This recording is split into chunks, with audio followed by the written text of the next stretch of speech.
vanity of other talk radio stations? Just click your radio knob and say, "There's no place like Alternative Talk 1150."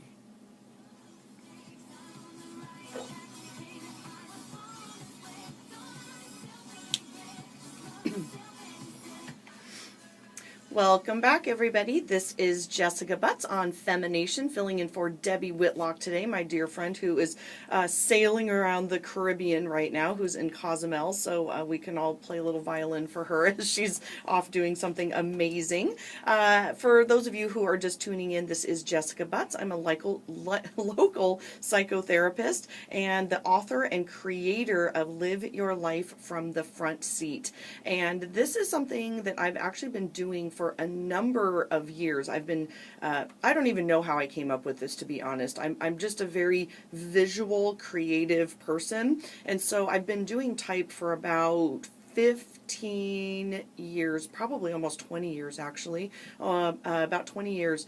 And I realized that Myers-Briggs do a great job in most things, but one of the things that they get a little bit confusing on is understanding your unique brilliance and putting type in a way that people can talk about it and understand it in their own personal way.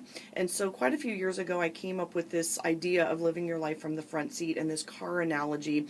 And just recently, I've started to realize the impact and the importance and the ahas that my clients have continuously when they see it from this view that I'm going to talk to you about for the rest of the hour.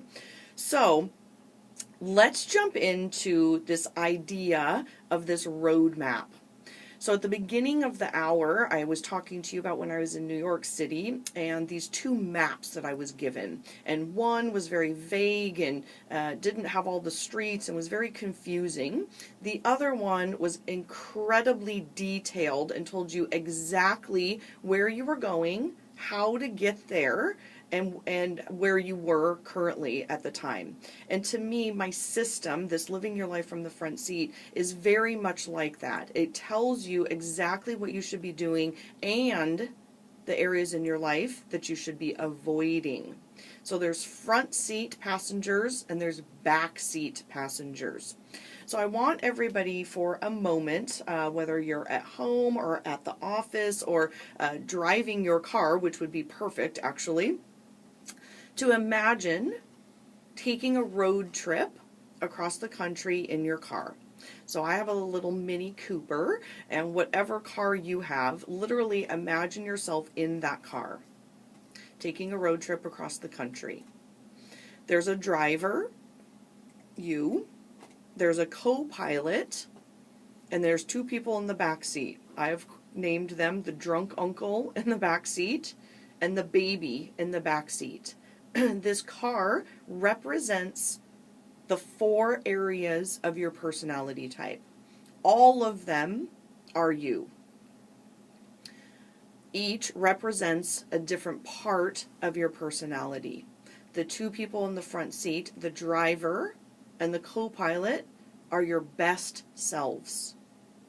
The two people in the back seat are areas that we need to either avoid or be aware of when we're under stress.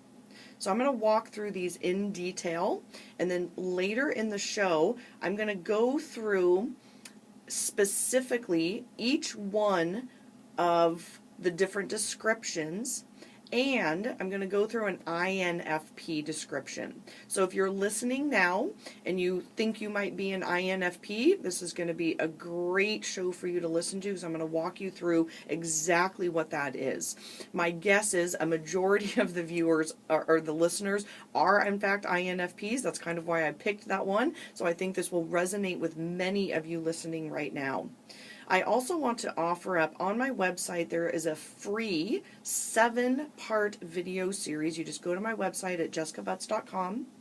And right there on the main page, there's an opt-in to get 7 videos that will help you figure out exactly what your personality type is. It's a self-assessment that will help you determine your 4-letter whole type so that you will understand your car better. So as I mentioned before, I've started my own radio show, so I will be talking about this once a month, every single month, so I'm not going away. I'm going to be talking about this, educating you on this. You can always reach out and talk to me at other times as well. But this is something that I want to provide the listeners an incredible value so that you can really accomplish magnificent things in your life. And to do that, you've got to know who you are. And that's what this car is all about. So let's go back to this car analogy. So the driver of the car, you've got these 4 people in your car, the driver, the co-pilot, the drunk uncle in the back seat, and the baby in the back seat. The driver is in charge. So imagine sitting in the driver's seat. She or he is the person who's in charge of the car. It's deciding where you're going, how fast you're going, you're turning where you want to turn. You are literally in charge of that car. Nobody else is in charge of it. You're in charge. This is the part of your personality that is your best self.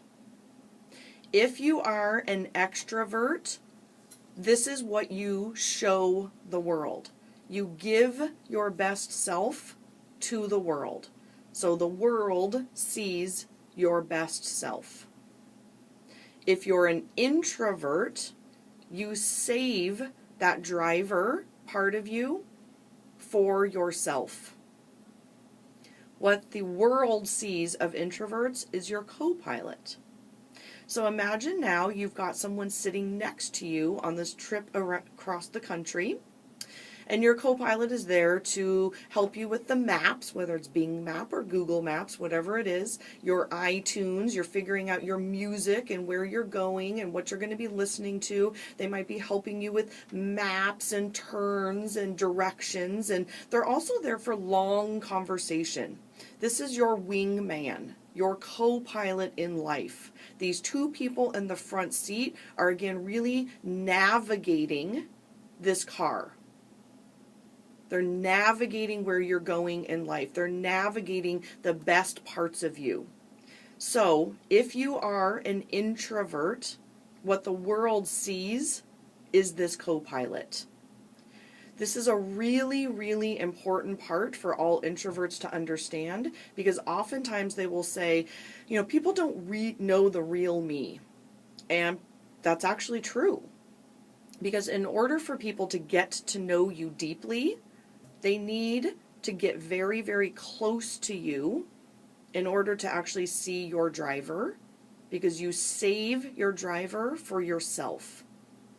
So you need to be aware that the world is seeing your second best self. It's still a great part of you, but it's not your best self. It's not your driver.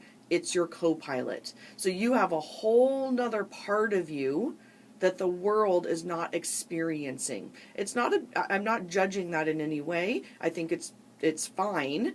It's just something for introverts to be aware of, that they are not showing the world their best self. So let's jump into these backseat drivers, because when we come back from this break, I'm going to jump in very deeply to the rest, to the description of what all of these are, so you can feel what resonates with you. So the 2 people in the back seat, one, I know this is a little controversial, but I can't not use it because it's such a perfect analogy. The first person in the back seat is your drunk uncle. I call him the drunk uncle in the back seat. So he's not just asleep, he's passed out. Unfortunately, most of us have probably experienced somebody or someone in their life like this. So imagine him just completely snoring, passed out in the back seat. Even if you were to poke him awake and nudge him, he's not waking up. This is the part of your personality that's like a drunk uncle, meaning don't bother waking it up. Let it lie, let it be passed out, let it be dormant, let it be drunk. Don't bother. Because it's so much more difficult for you to do this stuff in your life. And again, I'm going to get into exactly what this is. I'm just setting the stage so you understand.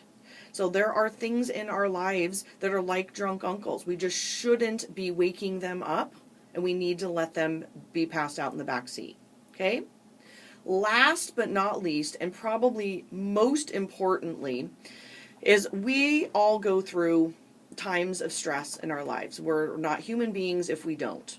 We all get our back up against a wall. We all get to our wits' end. We all get our feelings hurt. We all get stressed out. We all get overworked. We all get to this place where we are done. Done. This is our baby in the back seat. For those of you who have babies, or anyone who knows a baby knows, babies are immature, underdeveloped, don't have communication skills. They either scream or yell, or they're totally asleep. They are unfunctioning, basically adults. This is what our baby in the back seat is like.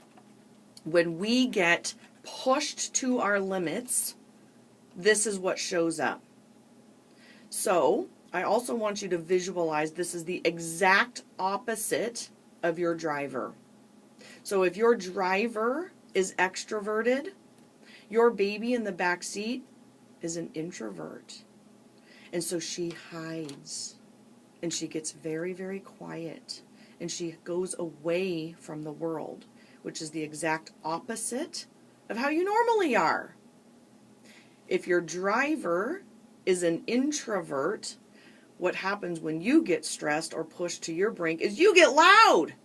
You get extroverted. You yell and scream sometimes. You may be over emotional, or be a very taskmaster, or get in people's face, or you start catastrophizing in a big, big way. This is our baby in the back seat, and I cannot stress how important it is in relationships with yourself or with others to understand this part of who we are. So I've got to go take a break.